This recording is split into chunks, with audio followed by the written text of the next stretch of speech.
Hello friends, कैसे हैं आप लोग। हाँ जी बेटे, अपने इस वीडियो में मैं आपके साथ डिस्कस करने जा रहा हूं आपका मॉक टेस्ट पेपर।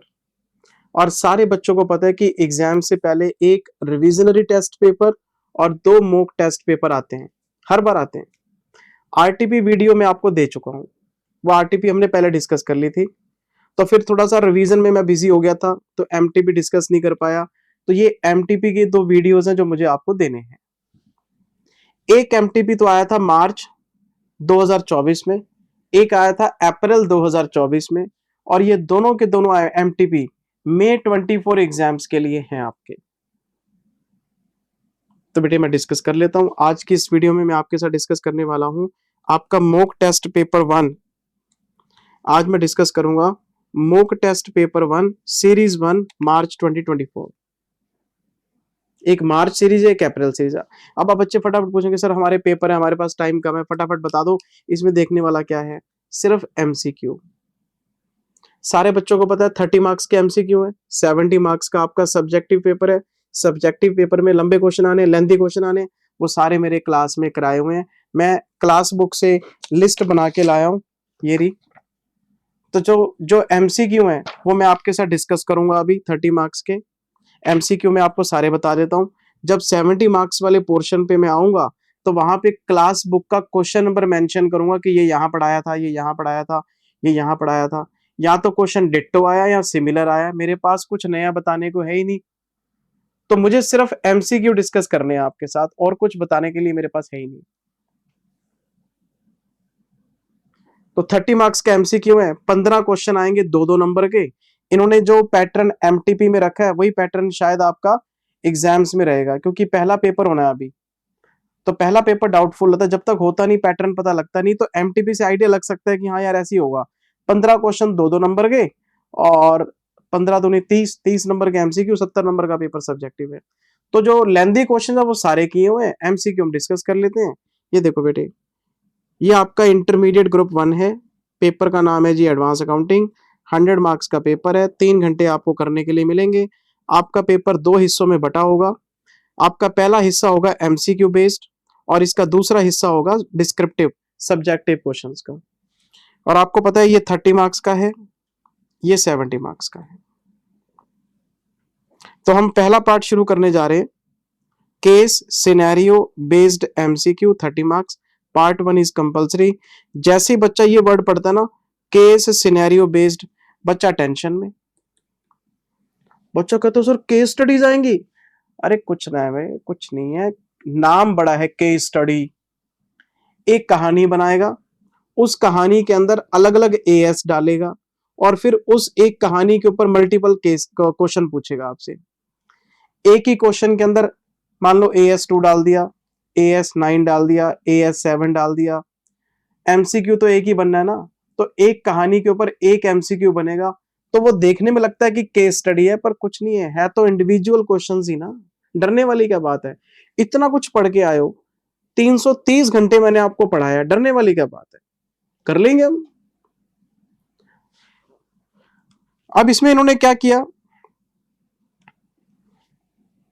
इसमें इन्होंने क्या किया, एक ऐसा केस स्टडी दे दिया जो CA final Ind AS 16 property plant equipment के स्टडी मटेरियल में था। इन्होंने क्या किया, सीए फाइनल का एक प्रॉपर्टी प्लांट इक्विपमेंट का क्वेश्चन उठाया। क्योंकि आपको पता है मैं फाइनल पढ़ाता हूं, मुझे तो पता है कौन सा क्वेश्चन कहां पे है। सीए फाइनल के स्टडी मैट में क्वेश्चन नंबर 6 उठा के आपको दे दिया, और उसके ऊपर एमसीक्यू बना दिए। तो इनको फाइनल का क्वेश्चन बच्चे को देना नहीं चाहिए था, ये इनकी थोड़ी सी जबरदस्ती है। आप मेरे सीए फाइनल के टेलीग्राम चैनल पे जाओ, मेरा अभी एक पिछला मैसेज देखो, उसमें मैंने पूरी की पूरी क्लास बुक पीडीएफ में शेयर की हुई, जैसे आपके साथ इंटर पे की थी। अगर आप पीडीएफ चेक करेंगे क्लास बुक का, और उसमें इंडिया 16 में जाएंगे, तो हमारी क्लास बुक का भी क्वेश्चन नंबर 6 है। वो 6th क्वेश्चन इंडिया 16 का उठा के इन्होंने इंटर की केस स्टडी में दे दिया। और मुझे नहीं लगता कि पेपर में इस तरह की ये वाहियात हरकत करेंगे। पर हम डरने वाले तो है ही नहीं, हमारे पास सारे कॉन्सेप्ट है, क्वेश्चन कर लेंगे हम। डरते थोड़ा ना कोई। आओ, बस इनकी पुरानी आदत है सर, इंटर की बात इंटर में नहीं रखते, फिर वही फाइनल। ये सर इनका केस सिनेरियो है, ये पहला केस बता रहे हैं। बच्चा इतना बड़ा क्वेश्चन देख के डर जाता है, तो एमसीक्यू पेपर में कैसे सॉल्व करना है मैं आपको ये भी बताऊंगा कि एमसीक्यू कैसे करेंगे हम। डरना नहीं है, इकट्ठा नहीं पढ़ना, इतना बड़ा क्वेश्चन पढ़ने बैठ गए तो हो गया पेपर, फिर तो कर लिया हमने पेपर ना। देखो कैसे सॉल्व करूंगा मैं अभी। ये पहले कहानी सुनाएगा, ये हमेशा आपको कंपनी के बारे में बताएगा, कंपनी ये करती है, कंपनी वो करती है, कंपनी ऐसा करती है। लो पढ़ लेते हैं, जाओ। सीज limited the company is in the business of tours and travels. बहुत बढ़िया बात है जी। मेक माई ट्रिप, ट्रिवैगो, है ना, अगोडा, नाम तो सुनते ही आप, ये सब टूर एंड ट्रेवल वाली कंपनियां हैं। It sells holiday packages to the customers. बहुत बढ़िया जी, हॉलीडे पैकेज बेचते हैं। The company negotiates upfront with the airlines for specified number of seats in flights. ये क्या करते हैं, किसी भी एयरलाइन से टाई अप कर लेते हैं और उनकी फ्लाइट के अंदर सीट्स उठा लेते हैं। मान लो एक एयर बस के अंदर 480 सीटें हैं, तो उसमें से 50 सीटें उठा ली, एयरलाइन कंपनी को पैसा दे दिया, तो एयरलाइन कंपनी की तो सीटें बिक गई। अब ये कस्टमर को बेचना शुरू करेंगे।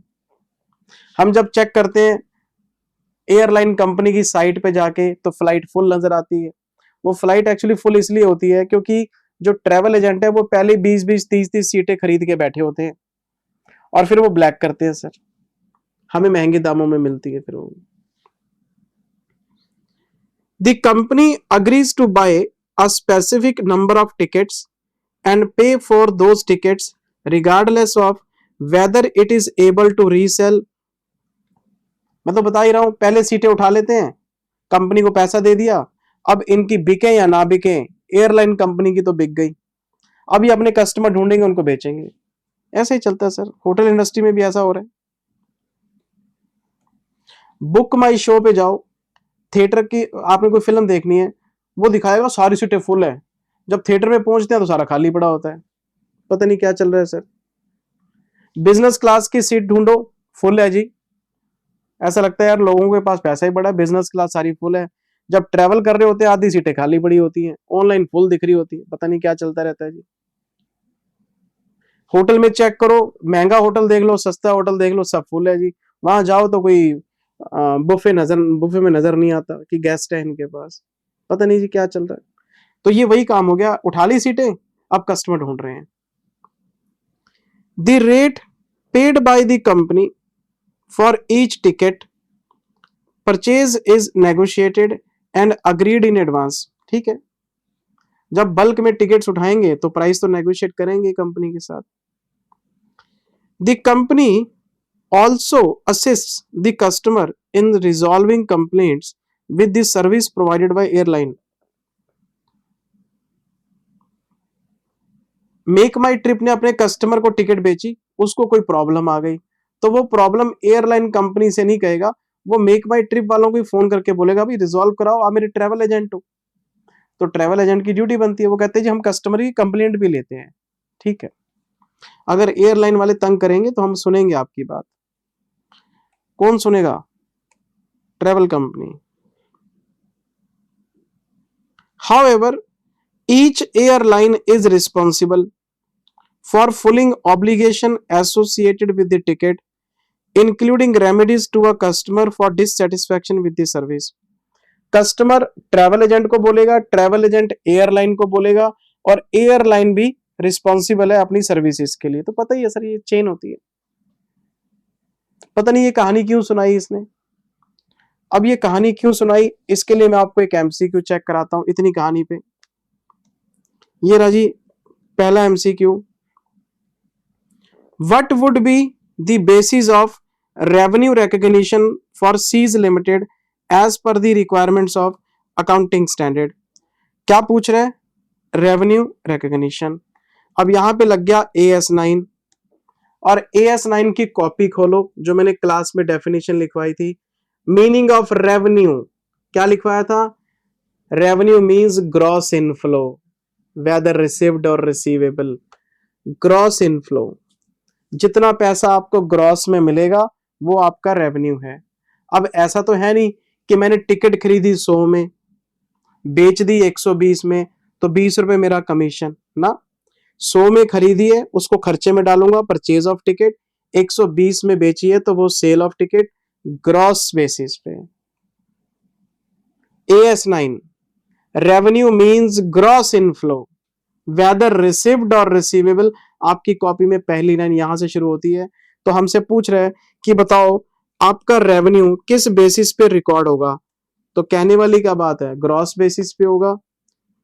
कहते जी नेट बेसिस, ना ना, सिर्फ कमीशन नहीं दिखाना, सेल परचेज ऑफ टिकट दोनों दिखानी है। Depends on the accounting policy of company, ना ना। AS9 साफ साफ कहता है रेवेन्यू मींस ग्रॉस इनफ्लो, जो पैसा कस्टमर से आएगा वो। अच्छा, Indian GAAP allows a choice to the company to recognise revenue और ग्रॉस और नेट, ये भी गलत बात है। AS9 आपको चॉइस कहां देता है ग्रॉस और नेट में, वो तो साफ कहता है रेवेन्यू मींस ग्रॉस इनफ्लो। तो इसका पहला आंसर क्या है, ग्रॉस बेसिस। तो पहले क्वेश्चन का आंसर क्या है, ए। आपके MTP की जो आंसर बुक है बाद में टैली कर लेंगे हम इसके साथ, अभी आप टिक मारते चलो। अब आप देख लो कहां से क्या पूछ लेते हैं। MCQ में नॉलेज मैटर करती है, रेवेन्यू की डेफिनेशन पूछ लिया आपसे, तो ये जो बेकार की कहानी सुनाई जी, मैं टिकट लेता हूं, टिकट बेचता हूं, तो इस हाथ से टिकट खरीदता हूं, इस हाथ से टिकट बेचता हूं, तो कई बार दिमाग बोलता है कि यार ट्रैवल एजेंट को तो कमीशन की कमाई है। नहीं, वो सेल परचेज ऑफ टिकट दिखाता है, क्योंकि जरूरी थोड़ा ना कि टिकट जो खरीदे वो बिक ही जाएंगे। कई बार टिकट खरीद के बैठे होते नहीं बिकते, तो वो खर्चे में डल जाएंगे फिर तो वो सारे। ग्रॉस बेसिस, पहली कहानी कंप्लीट। अब मैं दूसरी कहानी में आ गया, इसको इन्होंने केस का नाम दे दिया जी। तो यहां से लेके यहां तक AS9 का क्वेश्चन था। अब यहां से लेके यहां तक ये AS11 का क्वेश्चन है, देखते हैं आओ। The company bought a forward contract for 3 months $1 lakh on 1st March 24 at 83.1। इन्होंने एक फॉरवर्ड कॉन्ट्रैक्ट खरीदा है और वो भी $1 लाख का, रेट बता रहे हैं फॉरवर्ड का 83.1। लेकिन हमारा आज का रेट क्या है, आज का रेट है 83.02। और मैंने क्लास में कितना जोर लगा के आपको बताया था कि अगर आपको ये ना पता लगे कि क्वेश्चन इंपोर्ट का है या एक्सपोर्ट का है, सेल का है या परचेज का है, तो फॉरवर्ड रेट देख लिया करो। एक्सपोर्टर को रेट गिरने का खतरा होता है तो वो फॉरवर्ड लेता है, इंपोर्टर को रेट बढ़ने का खतरा होता है तो वो फॉरवर्ड लेता है।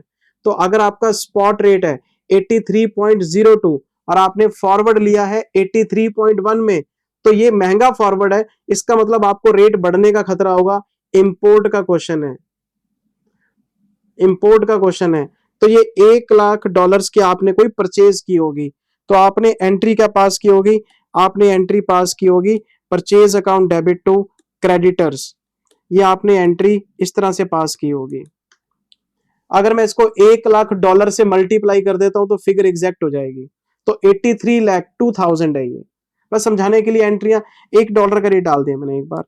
एक एंट्री और पास करेंगे, forward contract receivable debit to forward contract payable 83.02 83.1, और जो बीच का जो डिफरेंस है ये है फॉरवर्ड प्रीमियम, कितना 08। और शायद आपको याद होना चाहिए ये क्रेडिटर्स को जो हम पेमेंट करेंगे वो हमें वापस मिल जाएगी।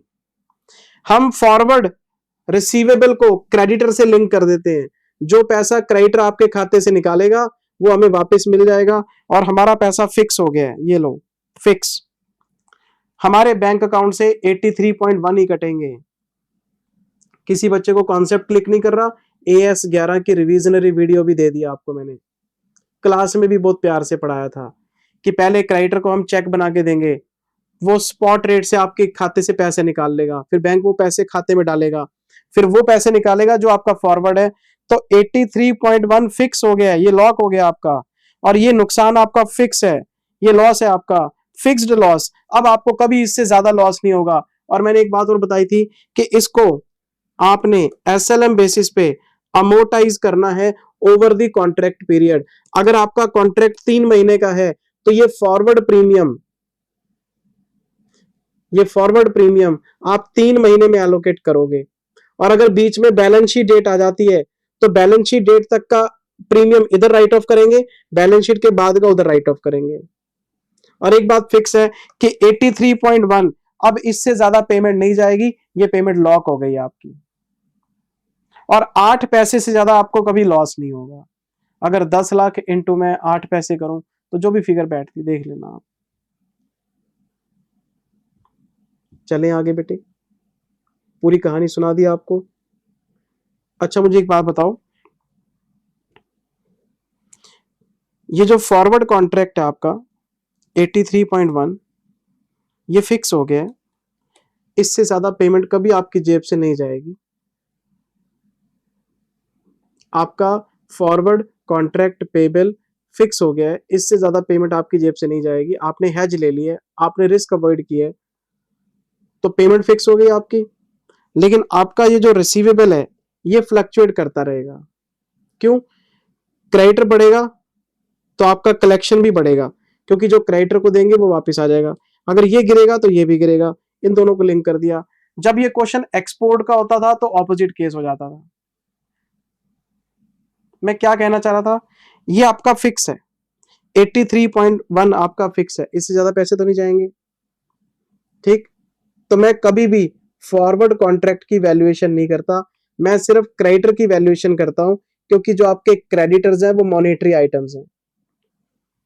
तो क्रेडिटर मॉनेटरी आइटम है। अगर बैलेंस शीट डेट 31 मार्च है तो मैं क्रेडिटर पे क्लोजिंग रेट लगाऊंगा, इसको चेंज करूंगा। जब क्रेडिटर चेंज होगा तो ये रिसीवेबल भी चेंज होगा। मेरे कहने का मतलब क्रेडिटर आपका मॉनेटरी है तो रिसीवेबल भी मॉनेटरी है, ये तो चेंज होते रहते हैं। लेकिन आपका पेबल कभी चेंज नहीं होगा, पेबल आपका फिक्स हो गया है, अब ये नॉन मॉनेटरी हो गया है क्योंकि रेट लॉक कर दिया आपने। 83,10,000 रुपए से ज्यादा आपको देने नहीं है। मैं ये बात बार बार क्यों बोल रहा हूं, क्योंकि इसके ऊपर एमसीक्यू है। मैं दिखाता हूं आपको, ठहरो सर। ये देखो, ये देखो सर, ये देखो, ये देखो सर। ऑन 31 मार्च 24, 31 मार्च को, when the company closed it's books, exchange rate was 83.15 minus 13 पैसे रेट बढ़ गया। तो 13 पैसे रेट बढ़ने से क्या होगा, आपके क्रेडिटर्स बढ़ेंगे, फॉरवर्ड कॉन्ट्रैक्ट रिसीवेबल बढ़ेगा, लेकिन फॉरवर्ड कॉन्ट्रैक्ट पेबल 83.1 पे फिक्स रहेगा। तो आप बोलेंगे जी क्रेडिटर बढ़ गए, आपको लॉस हो गया। फिर आप कहेंगे जी रिसीवेबल भी बढ़ गए, पैसे वापस आ जाएंगे। फिर आप इसको गेन बुक करेंगे, कॉन्ट्रा में कट जाता है। पूरी कहानी आपको पता है। फिर क्वेश्चन आगे क्या कहते हैं, 1 April 24, the company decided to premature settlement of the contract due to some exceptional circumstances. वैसे तो ये कॉन्ट्रैक्ट हमने 3 महीने के लिए लिया था और लिया था 1 मार्च को। तो अगर मैं 1 मार्च को कोई कॉन्ट्रैक्ट एंटर करता हूं तो मार्च, अप्रैल और मई 3 महीने ये होते हैं आपके। पर इन्होंने 1/4 को इसको कैंसिल कर दिया, कोई मजबूरी हो गई, तो कॉन्ट्रैक्ट आपका 1 महीने तक चला। वैसे तो प्रैक्टिकल नहीं है, फॉरवर्ड कॉन्ट्रैक्ट कहाँ कैंसिल होते हैं जी, कैंसिल नहीं होते। चलो कह दिया तो मान लिया। मुझे कोई AS11 की अकाउंटिंग थोड़ा ना करनी है, मुझे तो MCQ देखना है। अब मैंने पूरी कहानी पढ़ ली इसकी, अब मैं MCQ में जा रहा हूं, देखता हूं क्या कहता है। कहता है जी, please suggest accounting treatment of forward contract for the year ended March 24 as per AS11। आपको सजेस्ट करना है कि अकाउंटिंग ट्रीटमेंट सही कौन सा है। अच्छा, MTM of the contract will be recorded on 31 March. ये MTM क्या है, MTM का फुल फॉर्म है marked to market. Jindal sir ये क्या होता है, अरे बेटे fair value, fair value market value. कभी आज तक आपने 31 मार्च को फॉरवर्ड कॉन्ट्रैक्ट की मार्केट वैल्यू देखी है? जिस रेट पे आपने फॉरवर्ड लिया 83.1, क्या कभी आपने फॉरवर्ड को वैल्यू किया है? आपका क्रेडिटर, डेटर, ये मॉनिटरी आइटम्स है, बैलेंस शीट डेट को चेंज होते रहते हैं। क्या कभी आपने फॉरवर्ड को चेंज किया है? याद करो एंट्रीज को। नहीं सर, फॉरवर्ड का मतलब ही फिक्स होता है, हेजिंग होता है, अवॉइडिंग द रिस्क होता है। अगर फॉरवर्ड चेंज होगा सर फिर तो मर जाएंगे हम। फॉरवर्ड तो लिया ही बचने के लिए था। वही तो कह रहा हूं। तो ये कह रहा है कि आप फॉरवर्ड की ना फेयर वैल्यूएशन कर दो। Fair valuation of contract will be recorded. पागलों वाली बातें। फॉरवर्ड की कभी फेयर वैल्यूएशन थोड़ा ना होती है, फॉरवर्ड तो होता ही फिक्स है। फिर कहते हैं MTM of the contract will be computed 31st March and if there is any loss it will be record। भाई साहब, हमें करना ही नहीं, हमें MTM करना ही नहीं, हम फॉरवर्ड की मार्केट वैल्यूएशन क्यों देखेंगे? फॉरवर्ड तो होता ही फिक्स है। पता है ये क्वेश्चन कहां से उठा के लाए हैं? CA final old course financial instrument का MCQ दे दिया आपको। मैं कह रहा हूं इनकी हरकतें हैं सर, ये इंटर के बच्चे को फंसा देते हैं। बड़े बेचारे ने AS है, क्वेश्चन तो मेंडेस का पूछ रहे हो। MTM उसको पता नहीं MTM क्या होता है। चलो पता लग गया, फेयर वैल्यूएशन होती है जी, मार्केट वैल्यू होती है। फॉरवर्ड की मार्केट वैल्यू कभी नहीं देखते, फॉरवर्ड तो फिक्स होता है। No accounting will be done during the year March 24, ये भी गलत है। अकाउंटिंग क्यों नहीं करेंगे? क्रेडिटर की वैल्यूएशन होगी और जो रिसीवेबल है उसकी वैल्यूएशन होगी। पेबल आपका फिक्स है, पेबल कभी चेंज नहीं होगा। वही मेरा फॉरवर्ड है 83.1, वो दोनों बदलते रहेंगे। पहले मैं पैसे दूंगा, फिर वापस आएंगे, कॉन्ट्रा में कैंसिल हो जाएंगे, फिर मैं दूंगा 83.1 जो मेरा फिक्स अमाउंट है। अकाउंटिंग क्यों नहीं होगी 31 मार्च में? फॉरवर्ड प्रीमियम राइट ऑफ करूंगा मैं, 3 महीने गए तो 1/3 जो फॉरवर्ड प्रीमियम है आपका वो 3 महीने के कॉन्ट्रैक्ट का है, तो उसको 1/3, क्योंकि 1 मार्च को लिया आपने, मार्च का प्रीमियम तो राइट ऑफ करेंगे ना SLM बेसिस पे, ओवर द पीरियड चलना ही पड़ेगा वो तो। अकाउंटिंग क्यों नहीं होगी? गलत बात है, ये भी गलत है, ये भी गलत है, ये भी गलत है। फिर क्या कहते हैं? Premium on contract will B amortised over the life of contract. अब जाके सही बात की है इसने। अगर ये क्वेश्चन एक्सपोर्ट का होता तो फॉरवर्ड डिस्काउंट लिख रहे होते, ये क्वेश्चन इंपोर्ट का है तो फॉरवर्ड प्रीमियम लिख रहे हैं। डिस्काउंट हो या प्रीमियम हो, SLM बेसिस पे over the period right of करते हैं। कॉपी खोलो, देखो मैंने क्या लिखवा रखा है। कॉपी नहीं खोली तो कोई बात नहीं, रिविजनरी वीडियो देख लो। अब कॉन्सेप्ट तो बेटा आपको याद रखनी पड़ेगी। चीज आपको नहीं पढ़ाई फिर तो क्लास की कवरेज में दिक्कत है। अगर रूल आपको पता है, क्लिक नहीं कर रहा, वो अलग बात है। केस स्टडी, केस स्टडी का है कि इतना सा पार्ट AS9 का, फिर AS11, फिर मैं क्वेश्चन में वापस आ गया। ये देखो जी, फिर मैं क्वेश्चन में वापस आ गया। फिर यहां से शुरू होता है sir, the company is evaluating below the mentioned scheme. ये क्या चीज है? ये question sir AS1 plus AS5 का क्वेश्चन है सर। अब आपसे ये पूछेगा कि बताओ चेंज इन पॉलिसी है या चेंज इन पॉलिसी नहीं है, ये बताना आपको। ये क्वेश्चन क्लास बुक में भी है, मैंने कराया हुआ। Introduction of a formal retirement gratuity scheme by an employer in place of ad hoc ex gratia payments to the employees on retirement. पहले क्या होता था, एम्प्लॉयज को लमसम पेमेंट कर देते थे। सारे बच्चों को पता है AS15 पढ़ा हुआ है। AS15 का रिवीजन भी आपको दिया हुआ है।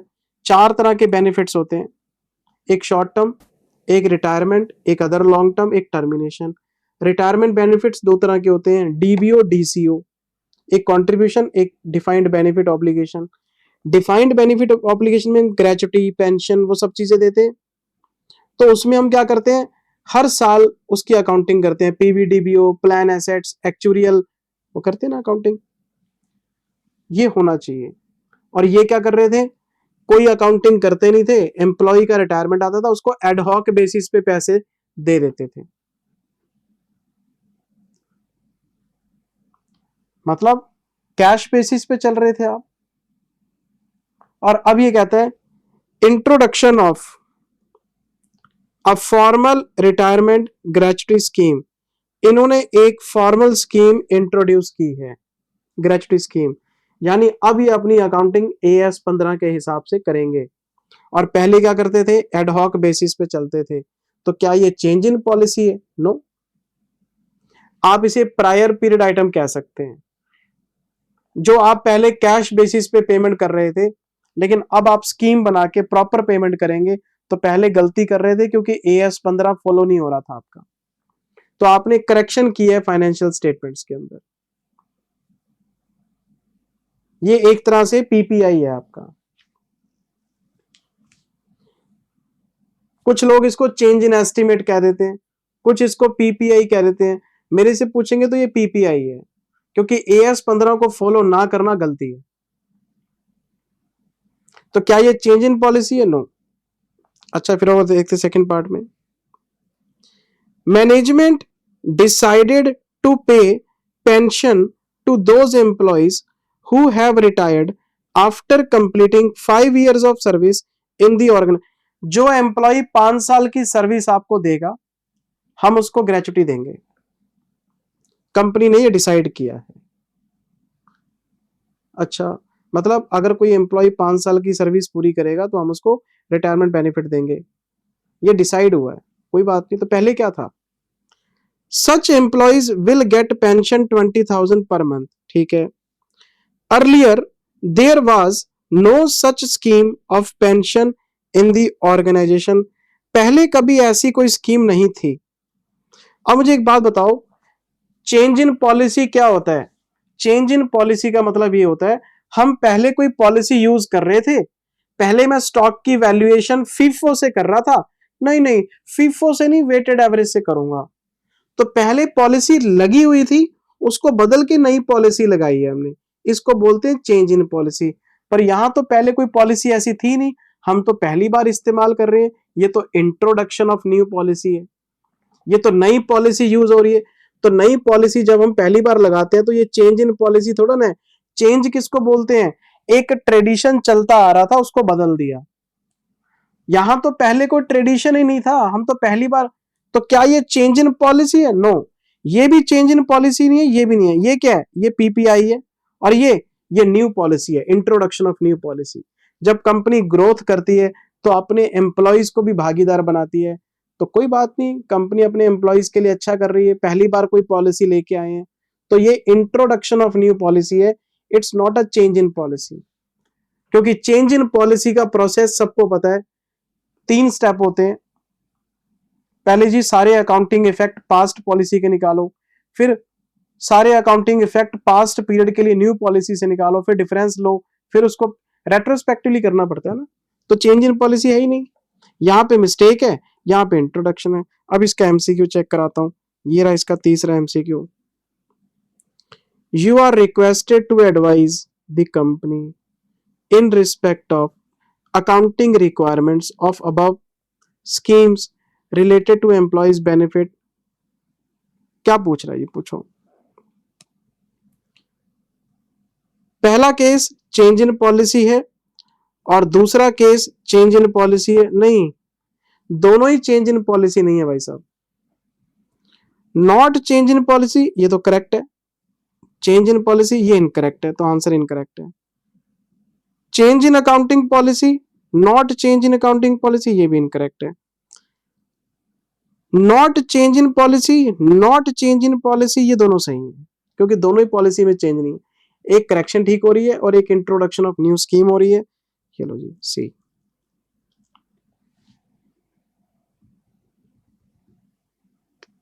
कहते जी केस सिनेरियो है, एक केस के अंदर छोटे छोटे 4 क्वेश्चन है, 4 एमसीक्यू है। अच्छा, अब मैं क्वेश्चन आगे रीड करता हूं। मैं अब इस पार्ट में आ गया। लो जी, ये किस चीज के ऊपर है? ये CFS के ऊपर है। AS21, AS23, AS27, subsidiary, associate, joint venture. देख लेते हैं कौन सा कॉन्सेप्ट है, पढ़ो जरा। Seas limited has a subsidiary ADI Limited which is in the business of construction having turnover 200 crores। मैं लिख लेता हूं, मेरे पास एक कंपनी है सीज और इसके पास एक सब्सिडरी है ADI। बहुत बढ़िया जी। अच्छा, आगे चलते हैं। ये दोनों मिलके क्या बनाएंगे? CFS बनाएंगे। Seas limited and ADI hold 9%, 23% respectively in an associate company ASOC। इसके पास एक और कंपनी है ASOC, उसके 23% शेयर हैं और इसके पास 9% शेयर हैं। 23% सब्सिडरी के पास है, 9% होल्डिंग के पास है। तो डायरेक्टली इनडायरेक्टली क्या बन गए? जब मैं CFS बनाऊंगा तो CFS में लिखूंगा सीज प्लस ADI, ये दोनों इकट्ठे हो जाएंगे। जब ये दोनों इकट्ठे हो जाएंगे, क्योंकि होल्डिंग सब्सिडरी का ग्रुप बन जाता है, तो इसका 9% का इन्वेस्टमेंट और इसका 23% का इन्वेस्टमेंट ये भी इकट्ठा हो जाएगा, तो 32%। CFS के अंदर 32% इकट्ठा हो जाएगा। मैं क्या कहने की कोशिश कर रहा हूं? मैं ये कहने की कोशिश कर रहा हूं कि इक्विटी मेथड इस पे भी लगेगा और इक्विटी मेथड इस पे भी लगेगा। अगर आप 23% को देखते हैं तो 23% मोर देन 20% है। तो जब 20% से ऊपर शेयर हो जाते हैं तो एसोसिएट बन जाता है। एसोसिएट के ऊपर हम AS23 का इक्विटी मेथड लगाते हैं, इसमें तो कोई डाउट है ही नहीं। लेकिन 9% को लेके कभी डाउट आ सकता है कि यार 9% से तो एसोसिएट बनते नहीं, इस पे तो इक्विटी मेथड लगेगा नहीं, इस पे तो अकाउंटिंग स्टैंडर्ड 13 लगना चाहिए। क्योंकि अगर आपका AS23 नहीं लग रहा तो चाहे आप CFS बनाओ चाहे SFS बनाओ, लेस देन 20% है तो अकाउंटिंग स्टैंडर्ड 13 इन्वेस्टमेंट्स को कवर करता है, वो लगा दो इसके ऊपर। लेकिन नहीं, इस पे भी इक्विटी मेथड लगेगा। क्यों? जब आप इन दोनों कंपनीज का CFS बनाओगे, दोनों इकट्ठे हो जाएंगे तो 23 और 9 32 हो जाएंगे। तो ये जो 9% है, इस पे ये जो कंपनी है ये भी इक्विटी मेथड लगाएगी। नहीं समझे? आपकी जो सब्सिडरी है ADI, ये इस पे लगाएगी इक्विटी मेथड, और जो आपकी कंपनी है C, वो इस पे भी लगाएगी इक्विटी मेथड, क्योंकि 23 और 9 32 एक ही जगह पे होने हैं। तो चाहे ये कंपनी इसकी अकाउंटिंग करे CFS में तो भी इक्विटी मेथड से करेगी। तो बताया तो था आपको कि डायरेक्टली इनडायरेक्टली इकट्ठा कर लेते हैं CFS के अंदर। ये वो क्वेश्चन पूछ लिया इन्होंने। अब क्वेश्चन आगे क्या कहता है? Both Seas and ADI prepare CFS as per accounting standard 21 notified under। मैं तो कह ही रहा हूं कि दोनों मिलके CFS बनाएंगे। जब होल्डिंग सब्सिडरी CFS बनाएंगे तो दोनों के line by line, item by item इकट्ठे हो जाएंगे। दोनों की building plus building, plant plus plant, debtor plus debtor, stock plus stock, investment plus investment. तो एक का 23, एक का 9 32, तो दोनों ही इक्विटी मेथड फॉलो करेंगे। तो इक्विटी मेथड 23% पे नहीं लगेगा, दोनों पे लगेगा। अब आपको पूछेगा MCQ में, देखो क्या पूछता है। ये आपका 4th MCQ है, देखो क्या पूछता है ये।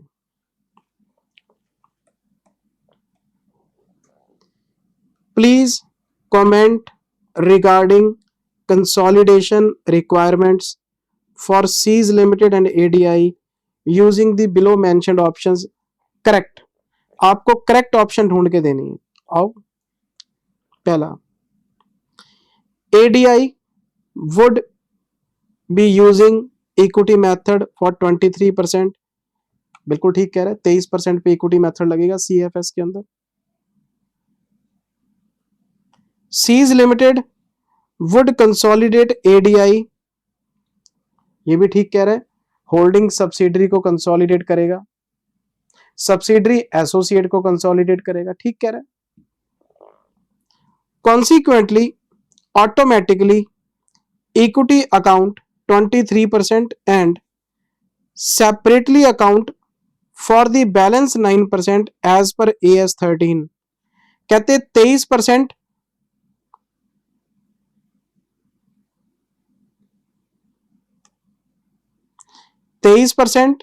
और 9% अकाउंटिंग स्टैंडर्ड 13 के हिसाब से डील होंगे। बात चल रही है कंसोलिडेशन की। कंसोलिडेशन में लगता है AS 23, उस पे लगेगा इक्विटी मेथड। ये कौन सा AS लगा रहा है? AS 13। AS 13 तो सिंपली इन्वेस्टमेंट इन शेयर की अकाउंटिंग करता है, गलत बात।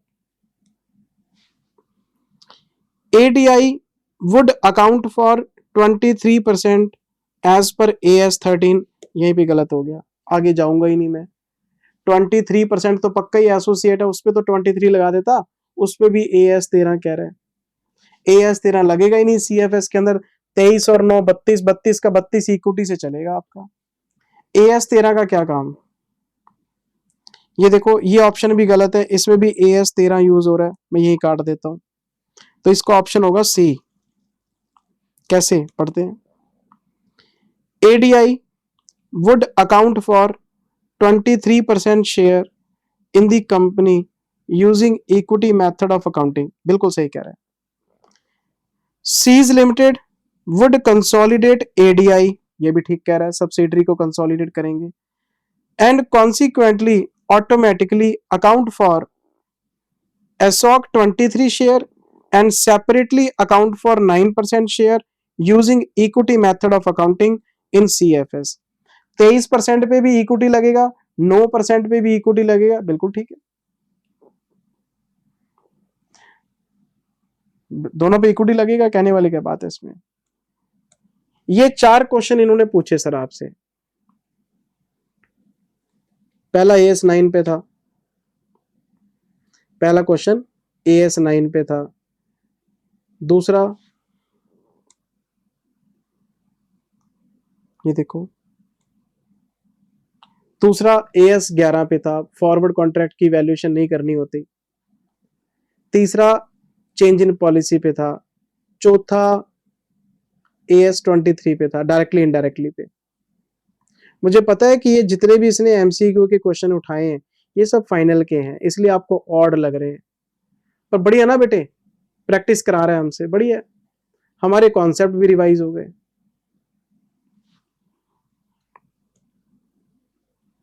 चार क्वेश्चन हो गए हमारे, फिर हम आगे बढ़ गए।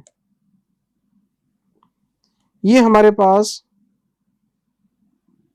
सेकंड क्वेश्चन आ गया, ये हमारे पास सेकंड क्वेश्चन आ गया, और ये सेकंड क्वेश्चन है AS 10 प्रॉपर्टी प्लांट इक्विपमेंट का। और दिक्कत ये है कि जो क्वेश्चन इसने हमें दिया ये इंड AS 16 क्वेश्चन नंबर 6 है फाइनल के स्टडी मैट का। अब आपके दिमाग में एक बात आ रही होगी, सर इंड AS 16 और AS 10 सेम है क्या? मोर और लेस सेम ही है, ज्यादा कोई मेहनत वाली बात नहीं है, इसलिए तो क्वेश्चन दे दिया इसने आपको। आओ, हम डरते थोड़ा ना इससे, कोई क्या कहता है देखो। 1 अप्रैल 22, 1/4/22, मैं डेट लिख लेता हूं। क्या किया इसने? सर इस कंपनी ने एक लैंड परचेज की है 30 लाख की for the purpose of constructing a new factory, एक फैक्ट्री बनाना चाहता है, तो मैंने लिख लिया इसमें लैंड 30 लाख। बहुत बढ़िया बात है जी। This cost of 30 lakhs included a legal cost of 2 lakhs incurred for the purpose of acquisition of land। इसमें 2 लाख की लीगल कॉस्ट इंक्लूड है, इंक्लूडिंग लीगल कॉस्ट 2 lakhs। बताओ 2 लाख की लीगल कॉस्ट अगर इंक्लूड की है तो सही है कि गलत है? सही है सर।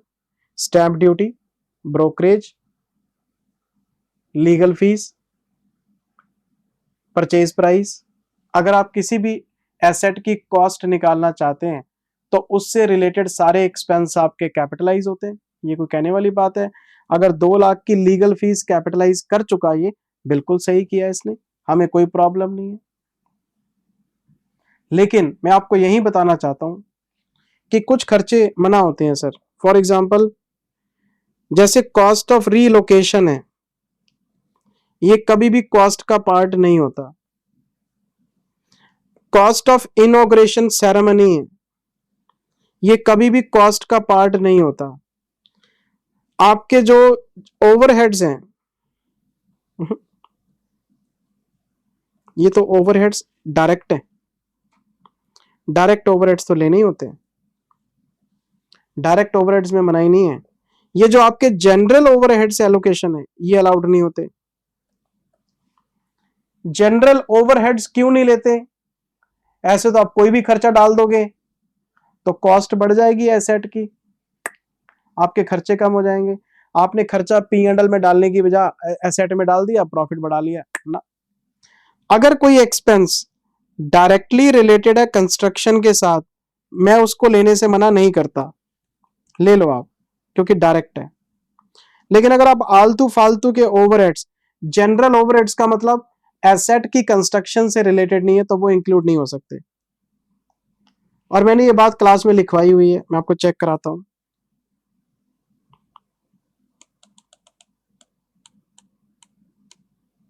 ये देखो, ये कुछ एक्सपेंसेस हैं, items to be excluded while cost of computing. क्या क्या नहीं लेना चाहिए जब हम किसी एसेट को बाय कैश खरीदते हैं? तो क्लास में लिखवाया था आपको, इनॉग्रेशन एक्सपेंसेस नहीं लेते, एडवर्टाइजिंग नहीं लेते, रीलोकेशन नहीं लेते, ऑपरेटिंग लॉसेस नहीं लेते, स्टाफ ट्रेनिंग नहीं लेते,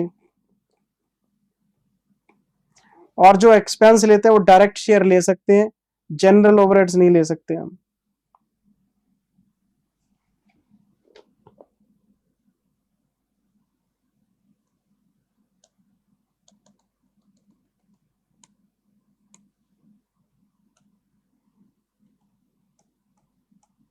मैं इसको काट ही देता हूं, जब ये इंक्लूड ही नहीं होंगे। ये चल P&L, ये P&L में जाएगा, चल P&L, ये भी PL में जाएगा, जनरल ओवरहेड्स चल P&L। कुछ ही कहता रहे क्वेश्चन, क्वेश्चन कुछ भी कहता रहे, ये आता ही नहीं कभी भी। अब क्वेश्चन ने मुझसे इसी बेसिस पे एक MCQ पूछा, ये पहला MCQ है इसका। Which of the following cost incurred directly on construction will be capitalized to the cost of factory building। बताओ कौन सा ऐसा खर्चा है जो आप इंक्लूड कर सकते हैं? विच ऑफ द कॉस्ट, कौन सी कॉस्ट कैपिटलाइज हो सकती है? क्या रीलोकेशन इंक्लूड हो सकता है? नहीं। क्या इनॉग्रेशन ले सकते हैं? नहीं। क्या जनरल ओवरहेड्स ले सकते हैं? नहीं। क्या ले सकते हैं? Legal cost. लीगल कॉस्ट आप ले सकते हैं क्योंकि एसेट एक्विजिशन से रिलेटेड है, तो आपके MCQ में भी ये बात क्लियर हो गई। इसको केस स्टडी बोल देते हैं। मैं क्वेश्चन में वापस आता हूं, फिर आगे क्वेश्चन क्या कहते हैं जी। Construction work could start on 1 May 22 and Shubham Limited provides you the detail of the following cost. अच्छा, लैंड आपने परचेज की है 1/4 को, लेकिन कंस्ट्रक्शन का काम आपका शुरू हुआ है 1/5 को। ठीक है जी, मैं याद रखूंगा। अब आगे पढ़ना शुरू करते हैं। बताओ जी, कंस्ट्रक्शन करने से पहले लैंड को लेवल करना पड़ा, कितने रुपए लग गए? 80,000। क्या ये कॉस्ट में आएंगे? बिल्कुल आएंगे। लैंड को लेवल नहीं करेंगे, कंस्ट्रक्शन स्टार्ट ही नहीं हो सकती, ये तो कंस्ट्रक्शन से रिलेटेड है। एम्प्लॉयमेंट कॉस्ट, जो आपके वर्कर हैं, कंस्ट्रक्शन करने वाले वर्कर, पर मंथ ले रहे हैं आपसे 29,000 रुपए पर मंथ। काम कब शुरू हुआ है? 1 मई को। पहले देखना पड़ेगा काम कब पूरा हुआ। The construction of the factory was completed on 31 December। काम पूरा हुआ 31 दिसंबर को। कब शुरू हुआ था? तो मई से लेके दिसंबर तक, मई, जून, जुलाई, अगस्त, सितंबर, अक्टूबर, नवंबर, दिसंबर, 8 महीने। तो 8 महीने कंस्ट्रक्शन साइट पे काम चला है। और क्वेश्चन मुझे आगे कह रहा है production could be started on 1 Feb। मुझे इससे मतलब नहीं है। मतलब क्यों नहीं है? मैंने आपको अकाउंट्स में बताया था, पुट टू यूज और रेडी फॉर यूज। अकाउंट्स में चलता है रेडी फॉर यूज। आपकी कंस्ट्रक्शन अगर दिसंबर में कंप्लीट हो गई है तो आप 1 जनवरी से यूज कर लो, पर आप यूज कर पा रहे हैं 1 फरवरी से, तो वो आपकी प्रॉब्लम है। अकाउंट्स तो 31 दिसंबर को ही कंप्लीट मानेगा इसको। 1 Feb बेकार की डेट है हमारे लिए। अच्छा, तो अब क्या करें? मैं लिख देता हूं, ये तो हमारा हो गया लेवलिंग। अब आगे वेजेस में। वेजेस में क्या है? 29,000 into 8,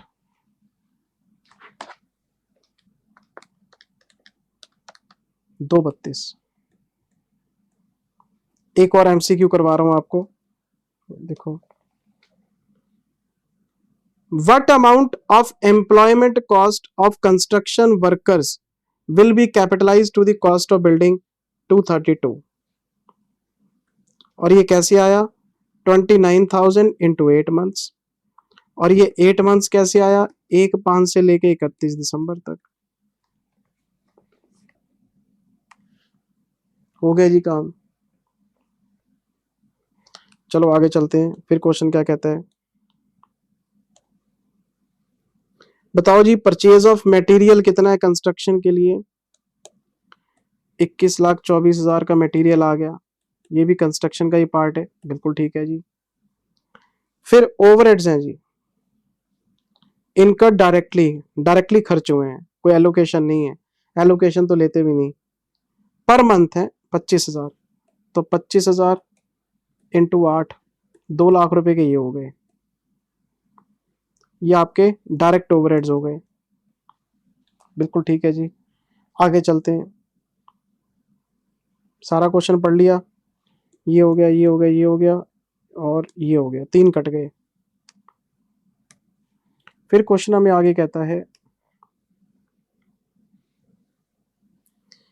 the construction of the factory was partly financed by 28 lakh rupees borrowed on 1 अप्रैल 22। इन्होंने 28 लाख रुपए का लोन लिया है 1/4 को।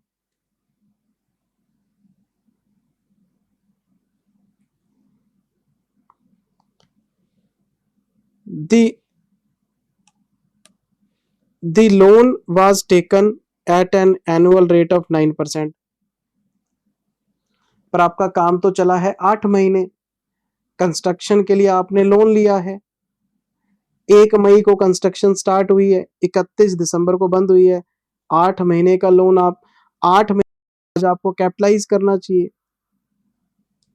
AS 16 कहता आपको। During the period when the loan proceeds had been fully utilized to finance the construction। इनको एक इन्वेस्टमेंट इनकम आ गई है 25,000 रुपए की, टेम्परेरी इनकम। तो सारे बच्चों को पता है कि अगर कोई टेम्परेरी इनकम आएगी तो बोरिंग कॉस्ट में से माइनस करके नेट बोरिंग कॉस्ट को कैपिटलाइज करेंगे। अगर पैसा इस्तेमाल नहीं हो रहा तो टेम्परेरी बेसिस पे इन्वेस्टमेंट करके हम इनकम कमाने की कोशिश करते हैं ताकि बर्डन कम हो जाए। तो 25,000 की इनकम मेरे दिमाग में है कि माइनस करनी है और नेट बोरिंग कॉस्ट को मैंने कैपिटलाइज करना है। तो ब्याज बनता है 8 महीने का, लेकिन क्वेश्चन की बात आपको माननी पड़ेगी क्योंकि क्वेश्चन भगवान है। क्वेश्चन क्या कहता है?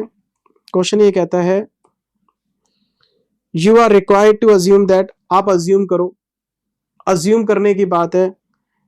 All of the net finance cost, net finance cost का मतलब borrowing cost minus income, to be allocated to the cost of factory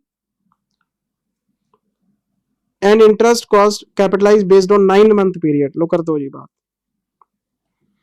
मैं तो मई से लेकर दिसंबर तक 8 महीने का ब्याज कैपिटलाइज करना चाहता था कि जी 28 लाख का लोन है, 9% रेट है और इसका 8/12 और जो भी आएगा उसमें से 25,000 माइनस कर दूंगा और बाकी को कैपिटलाइज कर लूंगा। लेकिन क्वेश्चन कह रहे हैं नहीं, 9 महीने का ब्याज कैपिटलाइज करो। अब आप उंगली नहीं कर सकते कि भाई 9 महीने कैसे कह रहे हैं, हमें नहीं पता, कह दिया तो कर दिया।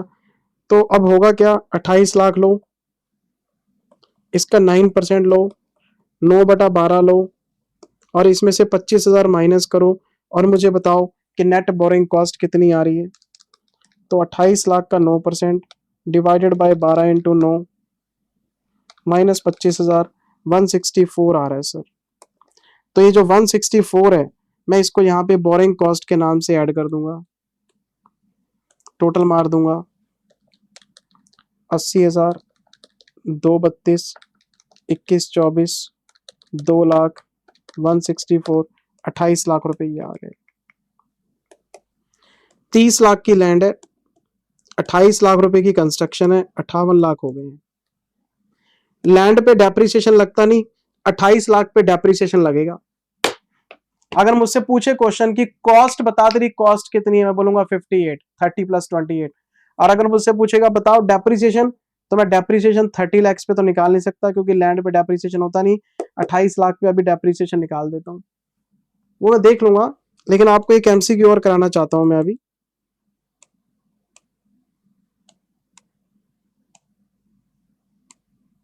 ये देखो, what is the amount of net borrowing cost capitalise to the cost of factory. ये राजी 164। और ये कैसे आया, 28 लाख, इसका 9%, इसका 9/12 क्योंकि क्वेश्चन ने कह दिया है, माइनस 25,000।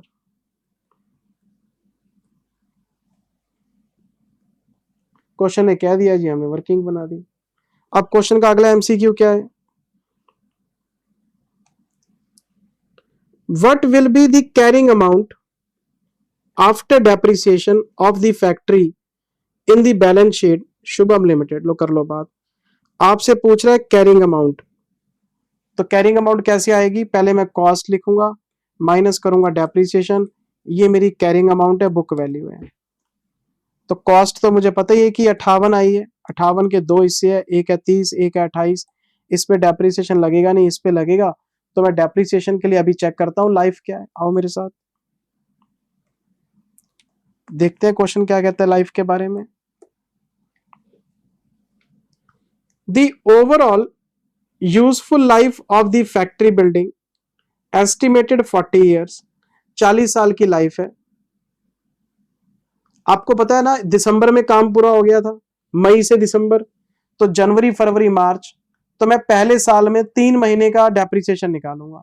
तो 28 लाख लूंगा, उसको 40 से डिवाइड कर लूंगा, उसका 3/12 करूंगा, करंट ईयर का डेप्रिसिएशन आ गया। लेकिन कुछ प्रॉब्लम है, आगे पढ़ो। From the date of completion, ठीक है 3 महीने बनते हैं। However it was estimated that the roof will need to be replaced 20 years after the date of completion. आपकी बिल्डिंग में एक कंपोनेंट है रूफ। रूफ, आपको मैंने कंपोनेंट बेस्ड डेप्रिसिएशन के बारे में बताया था। आपके एसेट की लाइफ है 40 साल, लेकिन उसके अंदर एक कंपोनेंट है जिसकी लाइफ है 20 साल। तो मैं पूरी एसेट को 40 से डिवाइड नहीं कर सकता, मुझे एसेट को तोड़ना पड़ेगा। मुझे क्वेश्चन साफ साफ कह रहा है कि आपकी जो रूफ है वो 25% है आपकी बिल्डिंग के अंदर। इसका मतलब ये हुआ कि पहले मैं लूंगा 58, इसके 2 टुकड़े करूंगा।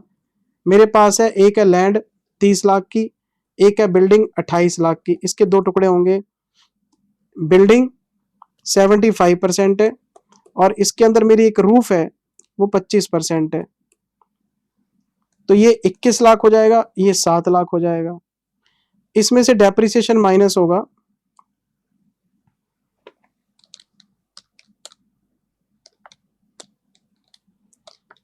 इक्कीस lakh divided by 40 into 3/12, 7 lakh divided by 20, 3/12। इसकी लाइफ 20 साल है। तो डेप्रिसिएशन अपने अपने कंपोनेंट के हिसाब से निकाल दो। ये बनता है जी 13,125,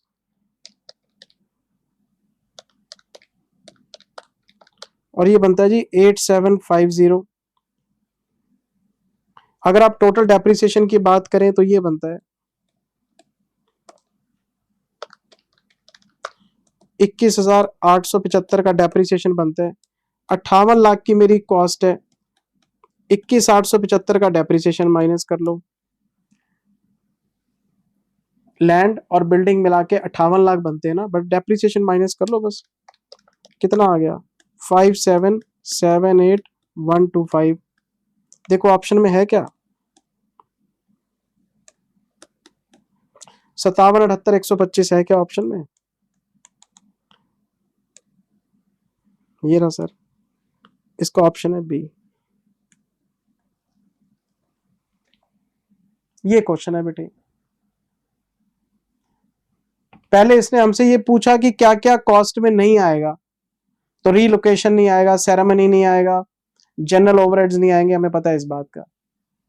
फिर हमसे पूछा बोरिंग कॉस्ट बताना जरा, 9 महीने की बोरिंग कॉस्ट माइनस इनकम करके दिखाई हमने।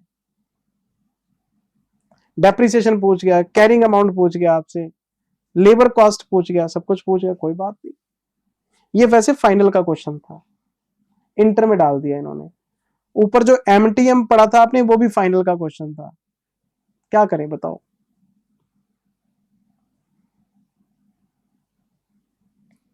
मैं आ गया सर नेक्स्ट क्वेश्चन में।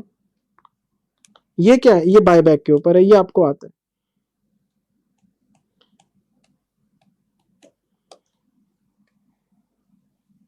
ये बायबैक का क्वेश्चन है। बायबैक में मैंने आपको मास्टर प्रॉब्लम कराए थे, जिन क्वेश्चंस के अंदर हम ये पता करते हैं कि मैक्सिमम बायबैक कितना अलाउड है। उसमें एक शेयर आउटस्टैंडिंग टेस्ट करते हैं, नंबर ऑफ शेयर उसका 25% निकाल लिया। फिर शेयर रिसोर्स टेस्ट करते हैं, equity share capital plus free reserve, उसका 25% डिवाइडेड बाय बायबैक प्राइस। और तीसरा वो डेट इक्विटी रेशियो एक्स वाली इक्वेशन, फिर विच एवर इज लोअर। तो ये क्वेश्चन मेरा क्लास में कराया हुआ है। इन्होंने 3 कंडीशन पूछ ली, 3 टेस्ट, 1 2 3, फिर which ever is lower, 4 MCQ, बच्चों वाला काम है ये मेरे को इसमें कोई दिक्कत नहीं, ये तो मेरा कराया हुआ क्वेश्चन है सर। इससे पिछला क्वेश्चन सीए फाइनल का पूछ लिया, अगर वो फाइनल वाले बच्चे पढ़ रहे होते वो मुस्कुरा रहे होते, भी तो पढ़ा हुआ है।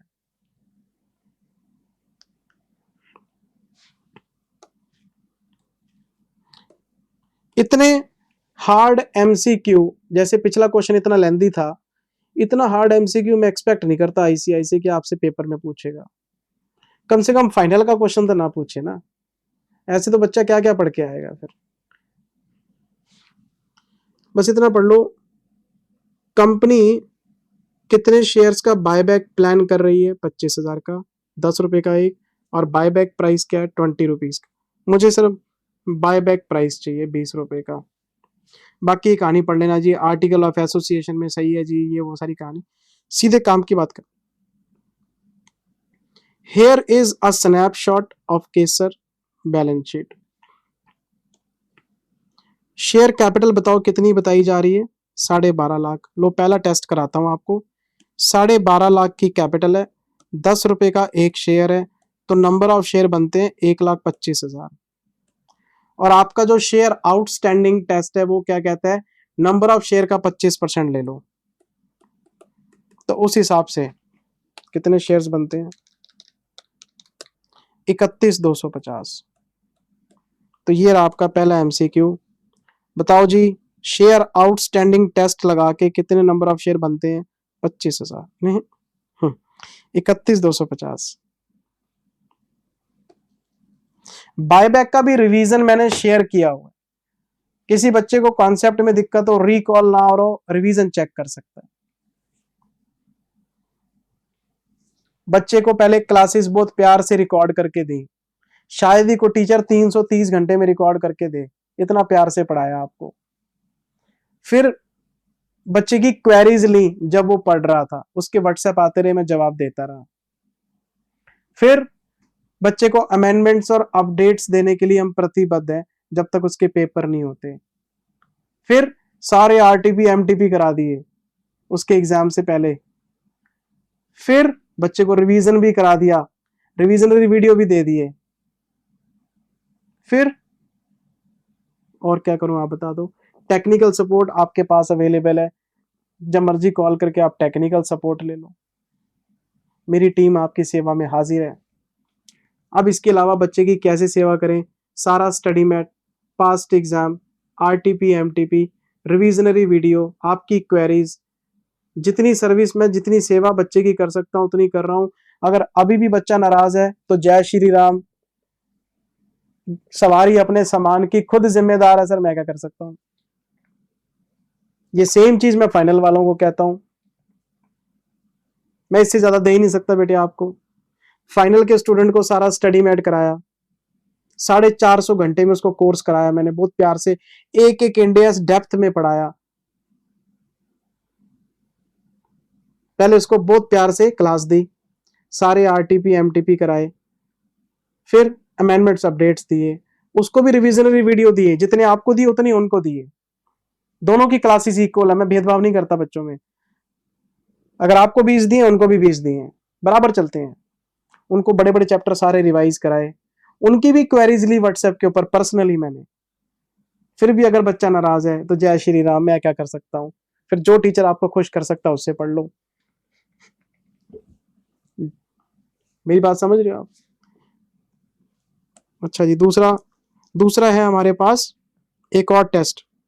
उसके लिए क्या करना पड़ेगा, सिक्योरिटी प्रीमियम सेक्शन 68 के लिए फ्री रिजर्व है, ये सिर्फ यहीं पे अलाउड है। Profit and loss free reserve है, रेवेन्यू रिजर्व फ्री रिजर्व है। कैपिटल तो आपके पास है ही, तो 12.5 लाख लो, प्लस 2.5 लाख लो, प्लस 1.25 लो, प्लस 15 लाख लो, इसका करो 25%। ये क्या बन गया, ये है कैपिटल प्लस फ्री रिजर्व, ये बन गया paid up capital plus free reserve. ये कौन सा टेस्ट है, ये रिसोर्स टेस्ट है। इसका 25% आपको अलाउड है निकालना। बायबैक प्राइस क्या है, 20 रुपीज का। देखो नंबर ऑफ शेयर कितने आ रहे हैं, 12.5, 2.5, 1.25 और 15, 31.25 बनता है। इसका 25% करो और इसको डिवाइड करो 20 से, ये बनते हैं 39062.5। ये देखो, मैं दूसरा MCQ, by using resource test बताओ कितने नंबर ऑफ शेयर आते हैं, 25 नहीं, ये रहा सर ऑप्शन डी। अच्छा, इसका ऑप्शन क्या था, इसका ऑप्शन था बी। अब कौन सी रेशो, डेट इक्विटी रेशो। अच्छा आओ जरा डेट इक्विटी रेशो भी देख लेते हैं। बताओ जी, लॉन्ग टर्म बोरिंग कितनी है, 28.75। अनसिक्योर्ड लोन कितने, 16.50। तो पहले 28.75 लो, फिर 16.50 करो, इसको 2 से डिवाइड करो तो ये आपकी इक्विटी आ जाएगी, ये आपकी रिक्वायर्ड इक्विटी आ जाएगी। 28.75 प्लस 16.50, हमें इतनी इक्विटी मेंटेन करनी पड़ेगी। क्या अमाउंट आई है, क्या अमाउंट आई है, 22,62,500। ये आपकी रिक्वायर्ड इक्विटी है। आपके पास इक्विटी है कितनी, आपके पास इक्विटी है 31.50 की। चेक करके देखो, 31.50, 31, 12.5 लाख ये मेरे पास है, 2.5 लाख एक ये मेरे पास है, 1.25 एक ये मेरे पास है, और 15 एक ये मेरे पास है, 31.25 है। इक्वेशन क्या बनेगी, 31,25,000 मेरे पास है कैपिटल प्लस फ्री रिजर्व। मेरे को रखने कितने हैं,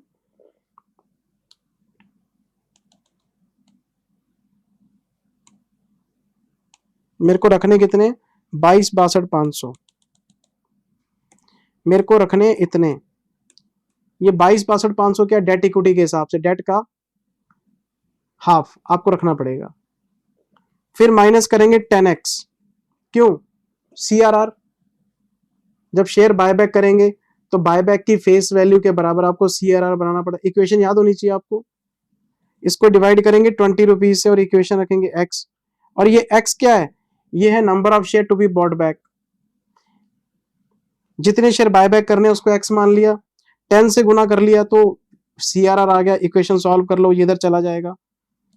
तो 31.25 माइनस 22,62,500, 8,62,500, 20x प्लस 10x, तो ये x 862 500 सब कुछ आपको सिखाया हुआ बेटे, बहुत प्यार से सिखाया था। 28,750 ये शेयर डेट इक्विटी के हिसाब से आते हैं। 28,750 मैं ऑप्शन में गया, क्या है ये option? By using debt equity ratio बताओ कितने नंबर ऑफ शेयर? 28,750 ये रहा इक्वेशन। अब आपको पता है whichever is lower, A B C, whichever is lower, whichever is lower, whichever is lower, 31,250 whichever is lower ये है सर, ये तीनों में से कम है, लोअर है ये। फिर on the basis of all three test, अगला एमसीक्यू देखो, on the basis of all three test बताओ कितने नंबर ऑफ शेयर आप बायबैक कर सकते हैं? तो 28,750 विच एवर इज लोअर है ये, इन तीनों में से ये लोअर है।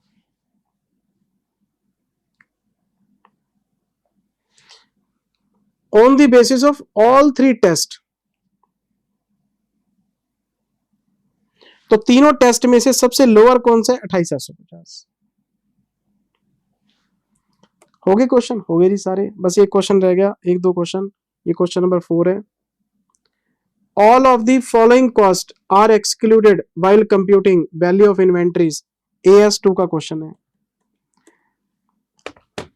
Except all of the following cost are excluded while computing value of inventories except, बताओ इन्वेंट्री की वैल्यूएशन में क्या क्या नहीं आता?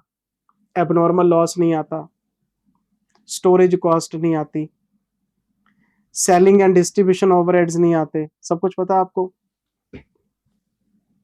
लेकिन आपसे क्या पूछ रहा है? एक्सेप्ट, ऐसा कौन सा आइटम है जो आता है? हमने आपको लिस्ट दी है जो एक्सक्लूडेड आइटम्स की है, लेकिन उसमें एक आइटम छुपा हुआ है जो इंक्लूडेड है, तो आपको वो ढूंढना है। सेलिंग एंड डिस्ट्रीब्यूशन ये तो एक्सक्लूडेड होता है, ये तो सही है।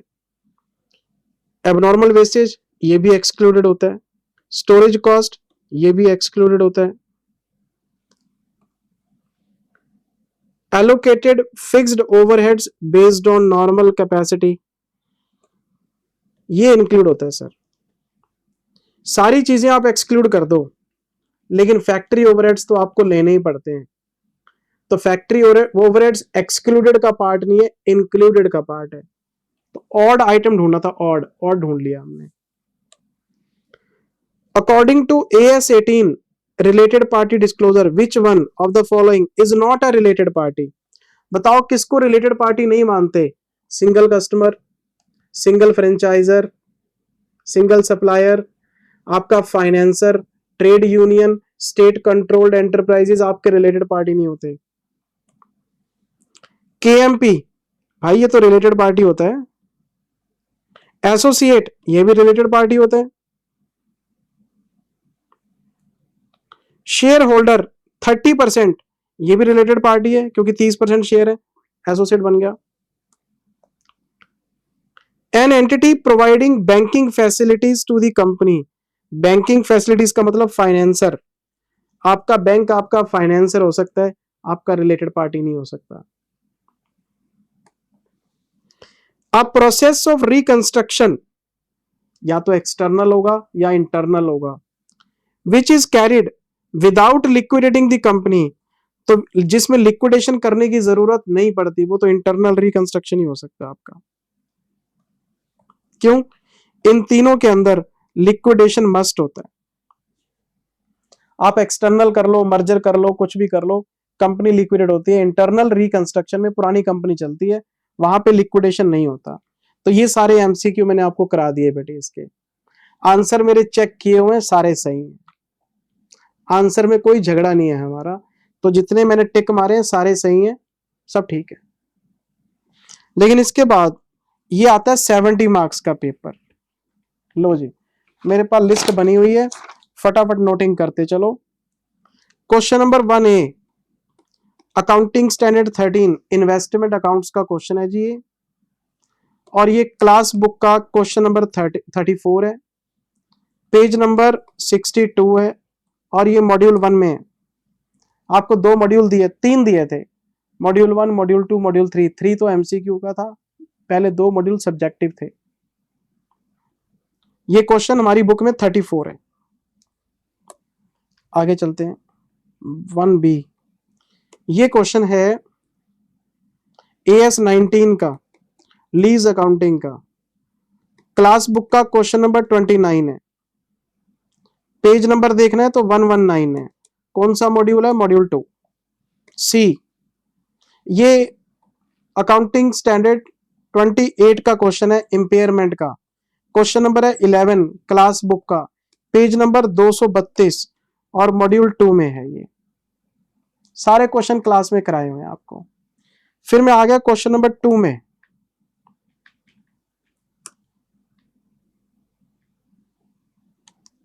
Company final account, final accounts का क्वेश्चन है, शेड्यूल 3 डिवीजन 1 के हिसाब से बनाना है। इसके लिए आप क्लास बुक का क्वेश्चन नंबर 11 रेफर कर सकते हैं, पेज नंबर 43, और ये मॉड्यूल 2 के अंदर है। क्लास बुक का 11वां क्वेश्चन देख सकते हैं आप, आपको सिमिलर नजर आएगा।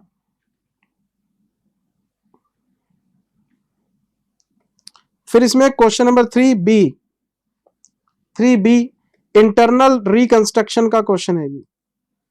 क्लास बुक का क्वेश्चन नंबर 9 आप रेफर कर सकते हैं। 9 ही लिखा हुआ है ना, 9 ही लिखा हुआ है। Page number 478 module number 2। ये इसका ए पार्ट क्या है? ये ए पार्ट सर AS9 का है। आपसे सिर्फ ये पूछ रहे हैं कि 10 लाख रुपए इनको इंटरेस्ट के मिले और 15 लाख रुपए इनको रॉयल्टी के मिले। अब बताओ इनका बेस क्या है? तो इंटरेस्ट का बेस क्या होता है? Time basis. और रॉयल्टी का बेसिस क्या होता है? Accrual basis on agreement. होता तो एक्रूवल है, लेकिन जो एग्रीमेंट में लिखा होता है रॉयल्टी उसी हिसाब से मिलती है। Agreement to agreement royalty vary करती है। तो जो AS9 में आपने बेस नहीं लिखा था, सेल का, सर्विस का, ब्याज का, रॉयल्टी का, डिविडेंड का, वो बेस बताना है। सिंपल सा क्वेश्चन पूछ रखा। इसका आंसर आप MTP के सॉल्यूशन बुक से देख सकते हैं, पढ़ना चाहें तो। मेरे पास कुछ नहीं है बताने के लिए बेटे, ना मैं रुकने वाला ना मैं बताने वाला। अच्छा जी, फिर हमारा क्वेश्चन नंबर 4 हरिवायु कराया हुआ क्वेश्चन है, कट कॉपी पेस्ट एमेलगामेशन का क्वेश्चन है। ये है क्लास बुक का question number 8, page number 416 module 1 में है। हरि और वायु वाला क्वेश्चन है। अच्छा जी, इसका PC 530 आया था, आपको याद होना चाहिए। 530 था इसका PC, क्लास में किया हुआ क्वेश्चन है। फिर हम आगे, ये क्वेश्चन विराट और अनुष्का कंसोलिडेशन का, AS21 होल्डिंग कंपनी अकाउंट्स, हमारी क्लास बुक का है। ये क्वेश्चन नंबर 33 मेरा हाथ से कराया हुआ क्वेश्चन है, ये भी हरि वायु की तरह।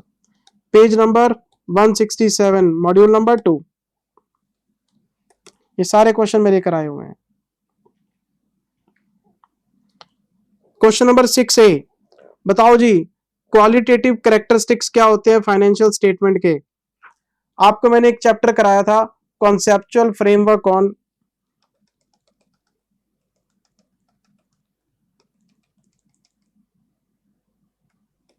ये रहा जी,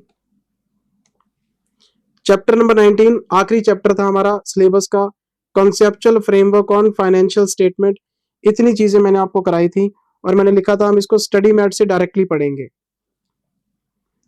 मैंने बुक के अंदर कुछ टाइप करके नहीं दिया आपको, डायरेक्टली स्टडी मैट से कराया था। तो इसमें एक क्वालिटेटिव कैरेक्टरिस्टिक्स की बात हुई थी हमारी, ये लिखी हुई है, qualitative characteristics of financial statement, understandable, reliable, comparable, relevant, ये लिखनी थी। For detailed theory refer SM। आपको मीनिंग सबके समझा दिए थे मैंने, उस पे क्वेश्चन पूछ लिया, बताओ क्या कर सकते हैं। अच्छा, एक और चीज,